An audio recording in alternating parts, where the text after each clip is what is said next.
ओम्बास पृथिकटुतटे पृथुकटितटे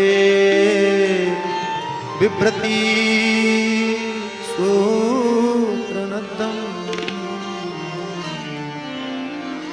पुत्रस्ते हश्नुतकुचयुगम् जातकम्पं च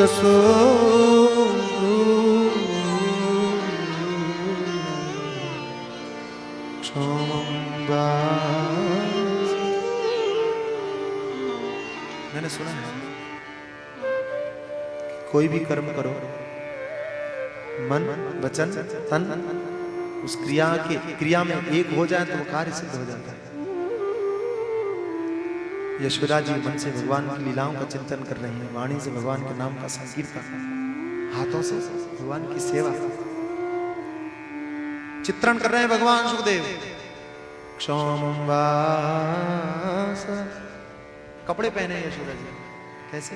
रेशमी वस्त्र धारण किए, पवित्रता का ख्याल रख रही हैं। आजकल बच्चे ज्यादा बीमार इसलिए पड़ते हैं क्योंकि माताएं उनको खिलाने में पवित्रता का ख्याल नहीं रखती। माँ ने ख्याल रखा कि मेरे बच्चे को कहीं कोई छूत न लगे। क्षौमवास और कपड़ों को कस के बांधा हुआ, संकेत है कि जीवन में आलस्य नहीं है। आलसी आदमी को भगवान कभी नहीं मिलता। जो पुरुषार्थ करते हैं, आपने कभी सुना कि कोई आदमी सो रहा था और भगवान ने जगाया हो कि भाई जग, तेरी किस्मत में लिखा था दर्शन देना इसलिए मैं आया हूं, कभी सुना? तो मेहनत करते हैं, पुरुषार्थ करते हैं, परिश्रम करते हैं, भगवान उन्हीं को मिलते हैं। जीवन में आलस का अभाव है। यशोदा जी कपड़े कसी हुए बांधे और जब हाथों से दधि मंथन के लिए रस्सी को खींच रहे हैं तो हाथों में जो कंकड़ पहने हैं ना, वो कंकड़ बज रहे हैं। ऐसा लग रहा है जैसे कि वो प्रसन्न हो रहे हैं कि हम कितने भाग्यशाली हैं। ऐसे हाथों में पहनाए गए कि भगवान की सेवा कर रहे हैं। मंथन करते समय कान भी हिल रहे हैं तो कुंडल भी हिल रहे हैं, कुंडल भी प्रसन्न हो रहे हैं। हमें ऐसे कानों में पहनाए गए जिनमें भगवान के नाम का संकीर्तन की ध्वनि पड़ रही है। भगवान सुखदेव कहते हैं सिर में जो उन्होंने गजरा बांध रखा है ना, बेणी लगा रखी है, वो फूल नीचे गिर रहे हैं। ऐसा लग रहा है जैसे वो पुष्प कह रहे हो कि जिसका मन भगवान की लीलाओं का चिंतन कर रहा हो, जिसकी वाणी भगवान के नाम का संकीर्तन कर रही हो और जिसका शरीर भगवान की सेवा कर रहा हो, ऐसे व्यक्ति के सिर पे नहीं, ऐसे व्यक्ति के तो चरणों में होना चाहिए। ऐसा सोच करके वो पुष्प गिर रहे हैं। भैया याद कर रही थी, तभी एक बड़ी विचित्र बात हुई। काम स्तन्य काम साध्य, भगवान शयन कर रहे थे, सो रहे थे और मैया ने तन मन वचन से जब पुकारा, भगवान जाग गए। संकेत है कि निर्गुण परमात्मा भी सगुण बनने के लिए तैयार हो जाता है अगर आप तन मन वचन से एक होकर के पुकारें।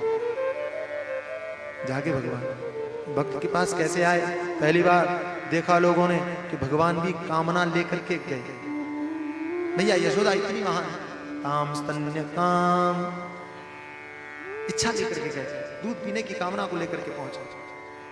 भैया तो दधि मंथन कर रही थी, आंचल पकड़ के खींचा, भैया मुझे भूख लगी है, दूध पीऊंगा। भैया ने बड़ा पहले समझाने की कोशिश किया, थोड़ा सा मक्खन रह गया, निकाल लूं फिर पिलाती हूँ, लेकिन जिद करने लगे। भैया ने दूध पिलाया और तभी भगवान के लिए दूध गर्म करने के लिए रखा था। भक्त कहते हैं कि वृंदावन की कोई भी चीज जड़ नहीं है, सभी दिव्य चीजें हैं, दिव्य वस्तुएं हैं। दूध भी जड़ नहीं था। उसके मन में आया आज तो लगता है कि कन्हैया माँ का दूध पिएंगे, आज मेरी सेवा स्वीकार्य नहीं होगी। उसको बड़ा कष्ट हुआ कि जो जीवन भगवान के काम ना आए उसको रखने से क्या फायदा, ऐसा सोच करके और अपने आप को आग में झोंकने के लिए तैयार हो गए। तभी यशोदा की दृष्टि पड़ी, कन्हैया को दूर किया, दूध को बचाया। भक्त हमेशा दुखियों पर, दीन दुखियों की चिंता करता है। और दूसरा कारण ये भी था कि वो दूध सामान्य नहीं था। 1000 गायों का दूध निकाल करके 100 को पिलाया जाता, 100 गायों का दूध निकाल करके 10 को पिलाया जाता, 10 गायों का दूध निकाल करके एक कपिला गाय को पिलाया जाता। वो दूध भगवान के लिए। यशोदा जी ने सोचा मेरा दूध तो कभी खत्म नहीं होगा, कभी भी पिला दूंगी। अगर ये दूध कहीं जल गया तो कन्हैया के लिए मक्खन कहाँ से बनाऊंगी। कन्हैया को बड़ा गुस्सा आया, मेरे और माँ के बीच में ये दूध इतना महत्वपूर्ण कि झंझटी में खत्म कर देता हूँ। गुस्से के लिए उन्होंने एक पत्थर उठाया, मटकी पर मारा, मटकी फूट गई। कन्हैया समझ गया कि कुछ गड़बड़ हुआ है, माँ नाराज होगी, इसलिए माँ के आने से पहले चले गए ऊखल के ऊपर बैठ गए। ऊखल जानते हैं, धान चावल कूटने वाला, तो लकड़ी का भी होता है, लकड़ी के ऊखल के ऊपर बैठे। संकेत यहाँ ये है, जो माताएं अपने बच्चों का ख्याल नहीं रखती उनके बच्चे खल दुष्टों का साथ करने लगते हैं। तो भगवान ऊखल के ऊपर बैठे ये दिखाने के लिए, ऊखल के ऊपर बैठने के बाद भी और वो मक्खन बांट रहे हैं, खा भी रहे हैं, दिखा रहे हैं कि मैं बहुत भूखा हूं, बांट रहे हैं। इसका मतलब ये है कि सज्जन व्यक्ति दुष्टों के साथ में हो तो भी उसकी उदारता में कोई फर्क नहीं पड़ता।